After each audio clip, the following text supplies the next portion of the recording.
Hola, ¿qué tal internautas? Muy buenos días, gracias por estar con nosotros. Hoy es domingo 18 de agosto. Son las 10 de la mañana aquí en el territorio donde estamos y en Centroamérica son las 9 de la mañana y así van variando los horarios. Hoy 18 de agosto, ¿qué celebra el mundo? Es el Día Internacional de Sensibilización contra los Incendios Forestales. Ese fenómeno por llamarlo de alguna manera, porque se generalizó, que nos preocupó a muchas personas en los últimos tiempos, puesto que, claro, demasiados incendios en el sur, en el norte, en todas partes, y muchas veces provocadas por la voluntad y el capricho humano. ¿Qué pasó en el mundo? A nivel internacional, lo que nos llama la atención, al parecer, eso lo vimos la semana pasada, al parecer están haciendo una OPEP del gas. ¿Qué significa eso? En el mundo hay una organización mundial de los países productores del petróleo que vienen de la década de los 70. Países como Venezuela y obviamente con los países de Medio Oriente organizaron esa potencia mundial que decide cuánto petróleo se produce y en función a eso también cuánto se vende al mercado. Pero ahí no estaba el gas, pero en los últimos tiempos, ante el declive del petróleo, los pozos petrolíferos mundiales empezaron a tomar auge y claro, no había una organización mundial del control del gas. Y escuche bien, Rusia e Irán la semana pasada se reunieron, retomaron los acuerdos que se habían tomado en el 2008 y finalmente firmaron un convenio, un acuerdo, un memorándum donde dice que Rusia le vende directamente gas a Irán, ¿no? Y al mismo tiempo también van a conectarlas o van a tener el control de los gaseoductos, o sea, los productos y el medio de transporte. Al parecer, entonces, la geopolítica económica también va poniéndose cada vez más inquietante porque, claro, al parecer alguien está perdiendo fuerza en el mundo. Esto es lo que podemos indicar desde www.radiovictoriagt.com. Bienvenidas y bienvenidos al programa informativo plurinacional GT Voces desde los Territorios. Dejamos micrófono entonces a Ángel Flores para que nos informe desde El Salvador. Adelante, Ángel. Muy buenos días, informando desde el territorio Lenca, en el oriente de El Salvador. A nivel climático, El Salvador está sufriendo una transición hacia el fenómeno La Niña, el cual se está desarrollando de manera lenta y su pleno establecimiento se ha postergado. Hay presencia de lluvias a nivel nacional y se espera que en septiembre empiece a manifestarse el fenómeno de La Niña. Por otra parte, a nivel agrícola, las actividades de siembra se han realizado de manera normal, sin mayores implicaciones, tomando en cuenta que las familias campesinas ya se encuentran realizando la siembra de postrera de maíz para la obtención de granos básicos. En el ámbito ambiental y social tenemos que el Ministerio de Medio Ambiente da luz verde a la construcción del Valle El Ángel después de 2 años de gestión del permiso ambiental para el proyecto Ciudad Valle El Ángel. La familia Dueñas obtuvo la nota para el pago de la fianza ambiental de su proyecto urbanístico en la zona norte de San Salvador. El pago de la fianza es la luz verde que tienen los Dueñas y su empresa Desarrollos Inmobiliarios Urbánica para la construcción del megaproyecto que cubrirá 228.06 hectáreas ubicadas en una de las zonas de recarga hídrica más importantes para San Salvador. En El Salvador se está impulsando de forma acelerada procesos de urbanización que agravan la situación medioambiental con la depredación de bosques. El gobierno ha propuesto la creación de la Dirección de Ordenamiento Territorial y Construcción con el fin de contar con una instancia pública que acelere los procesos de otorgamiento de permisos para proyectos urbanísticos. Lamentablemente, esto estaría generando mayor degradación de la situación ambiental de nuestro país. Por otra parte, el viernes 16 de agosto fue liberado José Omar Romero, hermano de uno de los líderes de Milpa, El Salvador, Carlos Hernández, quien dirige la defensa del derecho a la tierra ante la amenaza de despojo de tierras en la comunidad El Icacal del distrito de Intipucá. La captura realizada por agentes de la Policía Nacional Civil del mismo distrito ocurre después de que personeros de la empresa inmobiliaria Desarrollos Turísticos del Pacífico amenazara con la aplicación del régimen de sección a las comunidades en resistencia por su derecho a la tierra. Dicha liberación no hubiera sido posible sin los diferentes actos solidarios de organizaciones sociales, medios de comunicación y población civil que contribuyeron a esta campaña por la liberación de José Romero. En esa misma comunidad, el pasado 15 de agosto, se ejecutó una orden de desalojo a una familia por parte del juzgado de paz de Intipucá a favor de esta empresa turística, ante lo cual la comunidad se ha declarado en alerta para la defensa de su legítimo derecho a la tierra. Así que informó Ángel Flores de Milpa, El Salvador, para Radio Victoria, la voz de los pueblos. Muchas gracias, Ángel. Celebramos la libertad de José Omar. Claro, es lo más preciado que tiene el ser humano. Y gracias por estar informándonos semana a semana, domingo a domingo, en este informativo plurinacional GT Voces de los Territorios que generamos desde fuera del asfalto. Dejamos micrófono a María Uceda, hasta Radio Dignidad Honduras. Adelante, por favor, María. ¿Qué resumen nos traes de la semana desde ese territorio?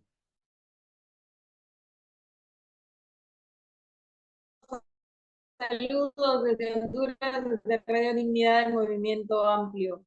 Hoy contándoles algunas cositas de lo que pasa por acá en Honduras y en alerta en Honduras debido al aumento considerable de casos de dengue. Los contagios siguen al alza. Hay una manifestación de las organizaciones internacionales en este tema que ubican a Honduras en el segundo lugar con mayor cantidad de casos en América Latina de contagios de dengue, contabilizando, valga la redundancia, hasta el momento 93 muertes de personas, de hondureños y hondureñas, especialmente vemos cómo aumentan los casos de muertes en niños y niñas contagiados por lo que se denomina pues dengue en Honduras. Honduras solo está superando a Brasil en el número de casos. Honduras registraba hasta la semana 29 8.457 casos de dengue, superando, como decíamos, a Brasil con 32.581 casos. Es alarmante la cantidad en todas las zonas del país y en la parte norte especialmente es donde hay un aumento de casos y en buena manera también relacionados, vinculados con esto denominado cambio climático, que aumenta los riesgos con las lluvias, aumentan, el vector sigue aumentando en los territorios, ¿verdad? Debido a la humedad y al poco control que se da. Todavía nosotros decimos una alerta, pero a nivel de gobierno no se ha emitido todavía una alerta sanitaria, aunque por parte del Colegio Médico ya se ha invitado al gobierno, se ha solicitado que se emita una alerta debido a que la cantidad de casos va en aumento y es realmente preocupante cómo pues quedan especialmente pues los casos en niños y niñas en aumento provocando muertes. Asimismo, en esta semana desde diferentes organizaciones se sigue exigiendo justicia para Berta. Se han realizado varios foros. El movimiento y el Bufete de Estudio para la Dignidad ha realizado un foro en el que deja al descubierto nuevamente, pues desde hace el tiempo que se lleva la causa y no hay respuestas que sean contundentes en el tema de justicia para Berta y todas las causas, digamos, vinculadas, entre ellas, pues, el fraude sobre el Gualcarque, que es, digamos, el caso insigne que llevó y que se vincula con el asesinato de nuestra compañera Berta Cáceres. Con esto les dejamos, compañeros y compañeras, gracias por estar pendientes de Honduras y saludos a toda el Avia Ayala. Muchas gracias, Noelia Carrasana, desde Radio Dignidad de Honduras. Pasó en este informativo plurinacional GT Voces de todos los territorios, que semana a semana, como solemos decir, desde fuera del asfalto, hacemos noticia para que usted esté informada. Ya está con nosotros Noelia Carrasana, desde Argentina, Minca Comunicaciones. También está con nosotros ya Carlos Corpus, desde la radio del CRIC, la Universidad del CRIC, y también nos va a traer el informativo. Y también está ya Karen Weren desde el pueblo Ashaninka del Perú. Adelante, por favor, Noelia. Muy buenos días a todos, muchas gracias por esta invitación. Desde Argentina tenemos la novedad que en esta semana se conocieron índices de la ONU respecto de las infancias los cuales indican que más de 1,5 millones de niños se van a dormir sin cenar y que los niños y los adolescentes pasaron a ser el 70% de la población que está en pobreza o en pobreza extrema. Esto en los últimos 6 meses, o sea, en el gobierno de Javier Milei. Obviamente esta cifra también se replica en los adultos. Cifras de la ONU o del Observatorio de la Universidad Católica indican que por lo menos 5 millones de personas adultas comen solo una vez en el día. Esto para ver las consecuencias, ¿no?, de un gobierno libertario. También otra de las consecuencias es que ya se aprobó la ley Bases, que era un caballito de batalla que tenía Javier Milei, donde se desregulan la legislación laboral, se desregula la cuestión de la soberanía respecto de los recursos, y dentro de eso hay una parte de la legislación que se llama el RIGI. Bueno, ya adhirieron al RIGI 4 provincias argentinas por lo menos, San Juan, Jujuy, Río Negro y Chubut. Esto implica, por ejemplo, mejoras impositivas ¿cómo sería esto? Una facilitación para las empresas extranjeras de por lo menos 30 años al momento de llevarse los recursos. O sea, simplemente la Argentina se transformaría en lo que primigeniamente fue, que era un exportador de materias primas. También estas empresas extranjeras tienen la potestad de, si el Estado incumple, sea provincial o nacional, de iniciar juicios, pero en los tribunales que ellos quieran. O sea, que pueden iniciarlos en los tribunales de sus propios países, ¿no? Eso por el lado de la legislación de Javier Milei, y por el lado de las fuerzas represivas de Patricia Bullrich, o de cómo encara este gobierno los conflictos territoriales. El domingo pasado tuvimos una primera muerte que fue de un poblador mapuche en la zona de Río Negro, donde los que informaron fueron los compañeros de la coordinadora Mapuche Tehuelche.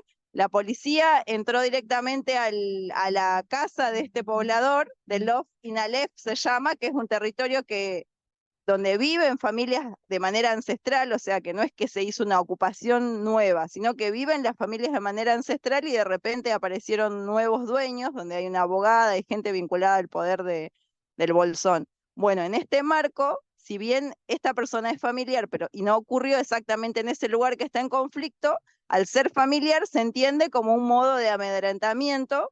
La policía ingresa con la excusa de que está haciendo una requisa, digamos, un allanamiento, y fusilan directamente a este hombre que fallece en el acto, Juan Carlos Villa, y a su hijo.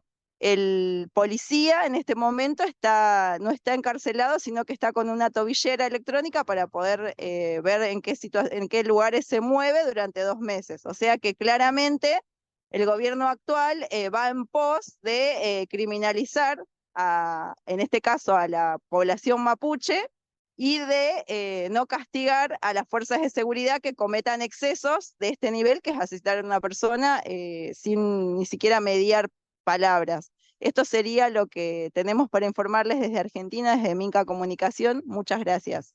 Gracias, Noelia Carrasana. Por supuesto que allí ya no es criminalización, ya es asesinato, asesinato selectivo, masacre, obviamente, acribillamiento. Vámonos contigo, Carlos Corpus, desde la radio Huaín Creek. Por favor, gracias por estar con nosotros. Es uno de nuestros integrantes de este espacio que voluntariamente, a pulmón, estamos empujando este espacio informativo. Adelante, Carlos, ¿qué nos traes desde Colombia?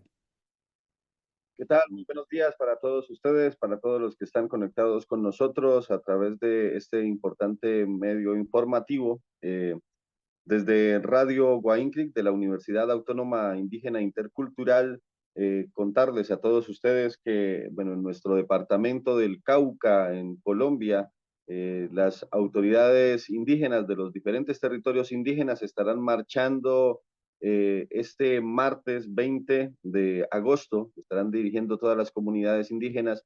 Más de 2.000 personas se espera que estarán viajando en los buses escaleras o chivas, como se le conoce acá en Colombia, hacia la capital de Colombia, Bogotá. Se estará haciendo una marcha donde se tendrá un diálogo con el presidente Gustavo Petro. Esto con el fin de encontrar una salida conjunta, superar las causas estructurales, un poco del desconocimiento institucional de todo el trabajo que viene realizando las autoridades indígenas en pro de fortalecer la educación propia, en pro de fortalecer el proceso organizativo, debido a todo el conflicto armado que vive y que está azotado en nuestro departamento del Cauca. Ya son muchas las víctimas fatales en este conflicto, muchos los desplazamientos, reclutamiento armado por parte de los grupos ilegales, y lo que buscan las autoridades es ese diálogo con el gobierno para buscar una salida, un diálogo que logre efectuar un consenso, un trabajo conjunto entre el gobierno nacional y el gobierno de las autoridades indígenas. Este diálogo se estará dando del día miércoles aproximadamente, que estarán llegando las comunidades, arribando a la capital del departamento de Colombia. Y bueno, se espera tener un diálogo con los ministros y estaremos ampliando pues más sobre esta noticia de lo que será esta marcha masiva del pueblo indígena, de diferentes pueblos indígenas pertenecientes a la organización del Consejo Regional Indígena del Cauca, que estarán entonces llegando a Bogotá. Por ahora se sabe el día de la salida, que va a ser este martes 20 de agosto, pero no tenemos aún conocimiento de todo el avance que se puede hacer. Puede ser que se prolongue por muchos días este diálogo en la capital. Es como la información que tenemos de parte de Radio Guaín Creek. En la ampliación, digamos, estaremos en esta semana ampliando un poco sobre lo que será esta marcha. También contarles un poco acerca del trabajo que vienen realizando también las comunidades indígenas. Eh, en otras noticias, en Tumbichuque, en el departamento del Cauca, conocido un sector como Tierra Adentro, en este fin de semana se está realizando un diálogo de flautas y tambores, un viaje ancestral muy bonito, que lo pueden seguir a través de las redes sociales de la organización CRIC y de todo el trabajo que viene haciendo las comunidades indígenas. Un encuentro de flautas y de tambores tradicionales, un encuentro muy bonito que ya se realiza, es el 6º encuentro. Y bueno, a quienes les enviamos un saludo muy especial por este encuentro tan bonito que se hace de flautas y tambores a ritmo de chirimía, en este hermoso lugar de Tumbichuque, en el departamento del Cauca. Es la información que tenemos por ahora desde Radio Guaín, desde el departamento del Cauca, para todos ustedes con mucho cariño. Muchas gracias, Carlos. Gracias a la Radio Wayne. Bienvenido pues a este espacio de www Radio Victoria. Ojalá que podamos también enlazar con Tuca, con tus redes sociales de por allí para ir saliendo también con estos contenidos. Vámonos al Perú, a lo que se llama la Nación Ashaninka. Por favor, Karin, cuéntanos qué noticias nos traes desde lo que se llama la selva, la Amazonía del continente, en este caso de Perú. Hitaiti Maroni, Antaro Kemochiritanzi. Les saludo en mi idioma Ashaninka. Es una alegría volver en este espacio, una vocería colectiva desde los territorios. Bueno, en el Perú, en nuestra nación Ashaninka, contextualizando los procesos que a veces entran las ONGs o que vienen a nuestros territorios para fortalecer la Amazonía, porque ustedes la gran mayoría sabemos que la mayoría de estos recursos de las ONGs vienen con mirada amazónica.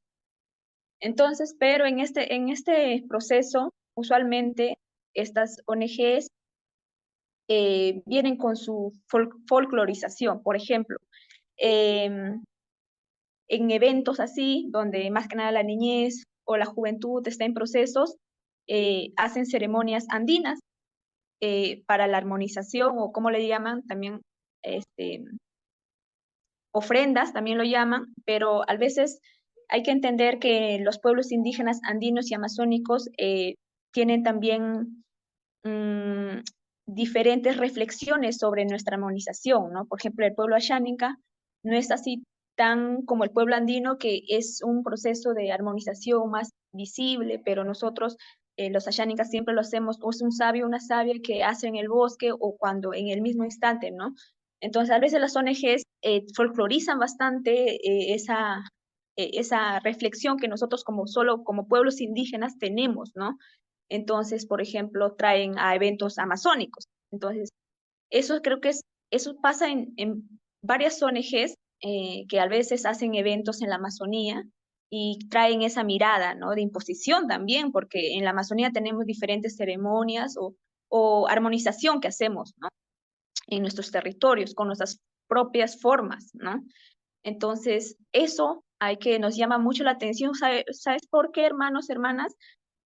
Porque cuando se folcloriza nuestra identidad, el Estado también agarra eso y también pretende, por eso a los pueblos indígenas nos llama solo para bailar, danzar en sus eventos, pero cuando realmente nosotros demandamos derechos, queremos fortalecer procesos organizativos, nos violentan, nos criminalizan. Entonces, nuestra propuesta no es recibida, ¿no? Por el Estado. Entonces, además, estos procesos por decir, de robo de horizontes desde nuestras propias agendas, horizontes políticos, también roban las ONGs, ¿no? Por decirlo así. Entonces, eso también nos llama a una mirada de que si bien puede captar recursos para la Amazonía, nosotros como mujeres indígenas también miramos de una forma integral el territorio, ¿no? Entonces, ahí ese hincapié que está pasando, por ejemplo, con las ONGs amazónicas, ¿no? Que entran en territorio amazónico. Por otro lado, también en el ámbito ya ahora de la COP16, que es de diversidad biológica, que viene ese proceso que se va a hacer también en Colombia. Nosotros como mujeres indígenas venimos reflexionando, ¿no? Realmente hay un compromiso débil por parte de nuestro país. Este año hemos hecho un proceso de actualización nacional, una actualización nacional de diversidad biológica, y por primera vez se escuchó. Entonces, si no iba a haber una COP en nuestro Abya Yala, por ejemplo, en Colombia, no sabíamos nada. Entonces, es un espacio también que, porque se va a hacer en nuestra región, recién se están poniendo las pilas, quieren actualizar. Entonces, esa es la situación, ¿no? Y bueno, se sabe que también ya al principio, también en octubre a fines de octubre viene la COP29, que es en Azerbaiyán, un país también petrolero, que toda esa mirada se está haciendo en países que, bueno, son países que vienen, su economía es del petróleo, ¿no? Por ejemplo, aquí en nuestras Amazonía hay bastante petróleo, pero lo quieren mercantilizar también, ¿no? A esa mirada de las COP, ¿no? Es más beneficio para aquellos que trabajan justamente con esa economía extractivista, ¿no? Bueno, eso más que nada informo desde acá en nuestro territorio que nosotros estamos pendientes en esos procesos eh, del camino a COP16 y camino a COP28, ¿no? Y es una fuerte también estrategia de nosotros también por primera vez vamos a participar como organización. Muchas gracias, Karen, del pueblo Ashaninka, por esa información reflexionada, pero también completa. Claro, muchos de nosotros no estamos informados ni de la COP16, y mucho menos de la COP29, mucho menos de qué es lo que van a debatir allí en Cali, Colombia. Hamilton va hasta Petén. Ahora sí ingresamos a los territorios de lo que se llama Guatemala. Escuchamos a Hamilton. Por favor, se prepara Marlene, Victoria, y así vamos a pasar. Adelante, por favor, son las 9:10 y 24, 9:24 en Centroamérica. Adelante. Buenos días a la amable audiencia de Radio Victoria y el informativo GT Nacional. En esta ocasión nos encontramos en el municipio de Las Cruces, Petén. Hemos estado visitando comunidades de este municipio y el municipio de La Libertad. La información que tenemos para ustedes es preocupante, la situación que se vive por el momento en el tema de los granos básicos. En estos dos municipios, haciendo un sondeo, se tienen casi 20 caballerías de maíz, solo que no es un maíz nativo, no es un maíz que las comunidades producen como una semilla, digamos, natural o nativa, ¿verdad? Pero acá se siembra ese maíz que es híbrido y que muchas veces no es para el consumo humano, sino para hacer, digamos, concentrados y dárselo al ganado y así tener una mayor producción, más rápido el engorde, pero al final llega a consumirlo el ser humano y es lo que está causando diferentes enfermedades. Claro, se tiene que casi 1.280 manzanas de esa, digamos, de ese maíz.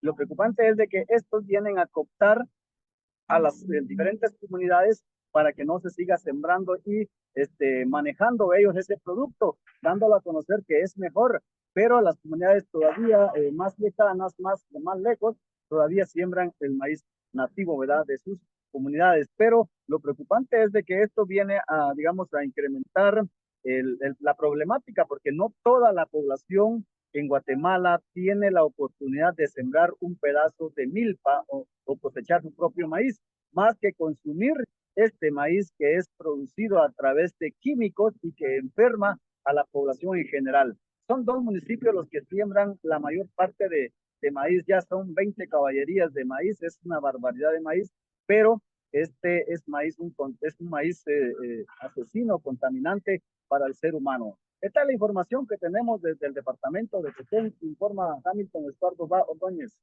para Radio Victoria, la voz de los pueblos. Muchas gracias, Hamilton. Ahora pasamos a escuchar a Marlene desde el departamento de Jutiapa. Se prepara, por favor, Victoria, y luego Luis, y así avanzamos. Adelante, por favor.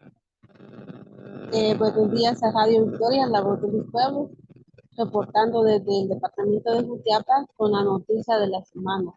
Hace 3 días, personas de las 22 comunidades de Asunción Mita, Jutiapa, llegaron al acuerdo y bloquean nuevamente en Chúcal, Asunción Mita.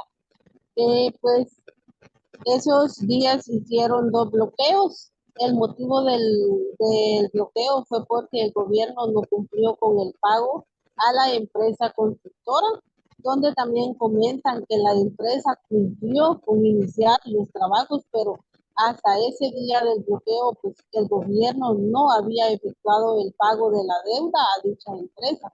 Por la tal razón, pues ya no podían continuar con el bacheo de la carretera.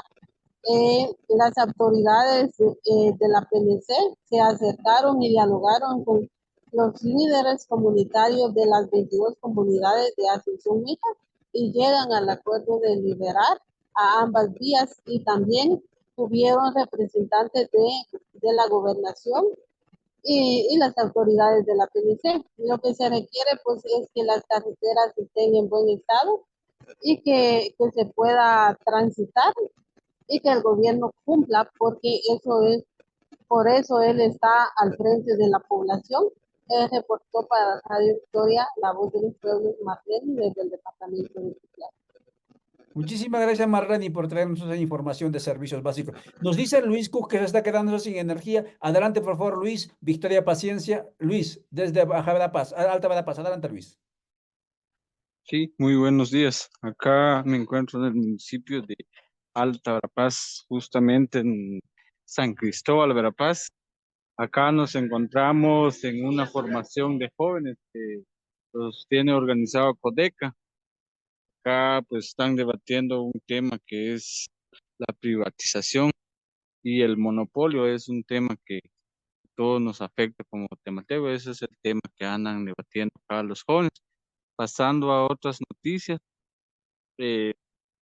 justo el viernes 17, allá en el municipio de Santa Cruz, Verapaz, también justo en el kilómetro 199.5, hubo un deslizamiento en el proyecto de los triángulos de las Verapaces, que es justamente donde están construyendo los carriles de la carretera de la RN14 de acá, de la ruta de las Verapaces, donde que es conocido como las cuevas de Chitul, donde hubo un derrumbe que dejó a muchas comunidades con el tema de la energía eléctrica.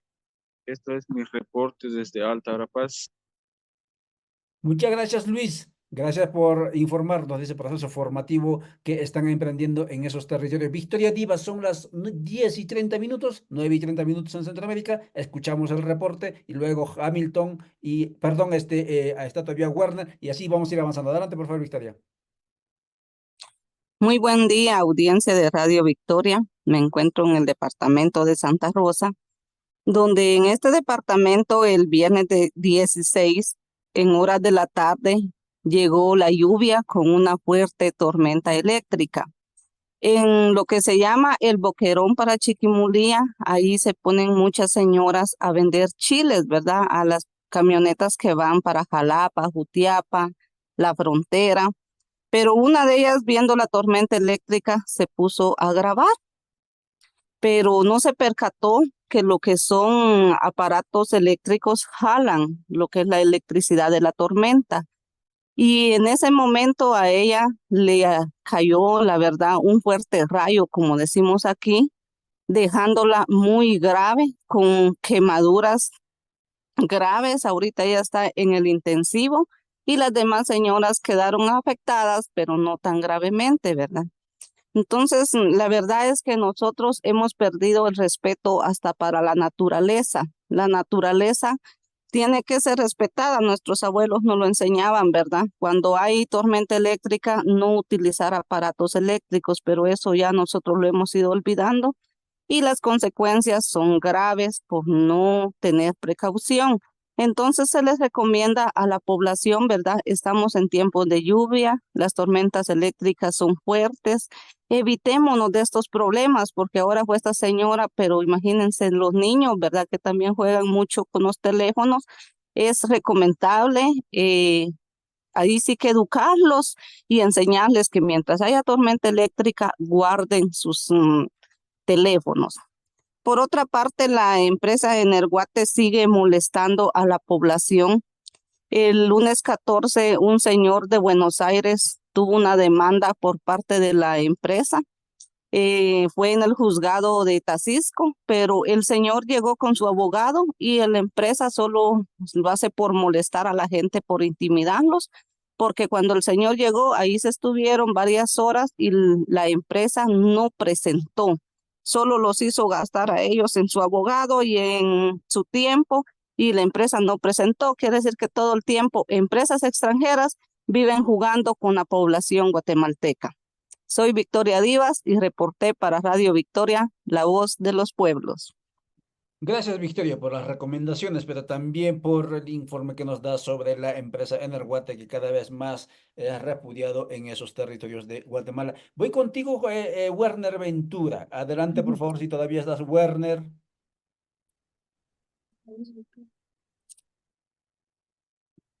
Werner Ventura. Sí, compañeros, muy buen día a toda la audiencia de Radio Victoria, la voz de los pueblos. Es un gusto y un placer saludarles. Me encuentro prácticamente desde la cuna de las hortalizas. Acá sería, por decir, la segunda zona de hortalizas de acá de Guatemala, como lo es Tactic, y pues comentarles de que los procesos de formación continúan. El día de ayer precisamente se hubo un proceso de formación con comunidades de Choctún, de aquí de Cobán y de Chisec, comunidades que han estado en conflicto territorial porque por años, hace muchos años, pues terratenientes usurparon estos territorios. Sin embargo, pues se siguen los procesos de formación para que ellos, pues poco a poco, pues también puedan convertirse en defensores de derechos humanos. También se siguen los procesos de formación comunitarios acá en Santa Cruz, Verapaz, esto de parte del movimiento social Codeca. Y por otra parte, pues les comentaba el tema de las hortalizas. Después de vivir meses de sequía, nuevamente florecen las cosechas, las siembras. Acá precisamente me encuentro aquí en un sembradío de ejote chino, como pueden observar. Quiero hacer con esto reflexión. Si bien es cierto, pues acá son extensiones grandes de esta cosecha, lo que preocupa bastante es que esta cosecha pues está dando en menos de 2 meses. Esto a raíz de los químicos y agroquímicos que se utilizan bastante y que a la larga, pues lo único que vienen es a perjudicar la salud.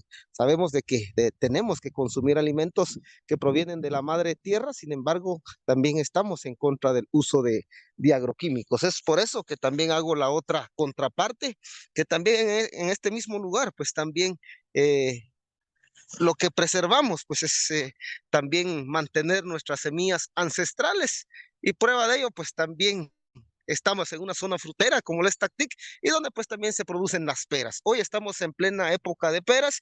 Aquí pues un árbol 100% natural, árbol que fueron sembrados por los abuelos, por los bisabuelos, y eso es lo que estamos buscando también como movimiento social, recuperar nuestras semillas ancestrales y por supuesto encaminarnos hacia el buen vivir. Y cuando hablamos del buen vivir, no solo hablamos también de nuestra soberanía alimentaria, sino también hablamos de fortalecer nuestras organizaciones, fortalecer nuestro espíritu, nuestra vida, y por ende empezamos también por alimentar nuestra alma. Ese es el informe que les tengo acá desde el territorio de la Verapaz. Soy Buenaventura reportando para Radio Victoria.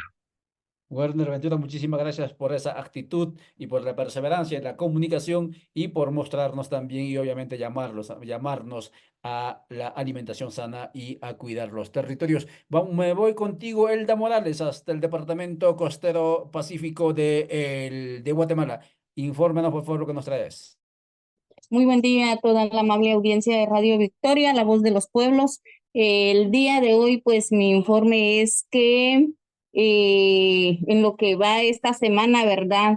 La empresa Energuate, como siempre, ¿verdad? Haciendo de las suyas, se acercó a lo que es la comunidad de Cantón El Retiro con autoridades, con algunas patrullas, con acompañamiento, ¿verdad? De la Policía Nacional Civil, en donde ellos pues se abocaron a algunas casas de personas que están legalmente desconectadas, que son parte de la organización Codeca, y ellos pues vinieron a hacer cambio de contadores, aún sin la autorización de los dueños de las casas, ¿verdad?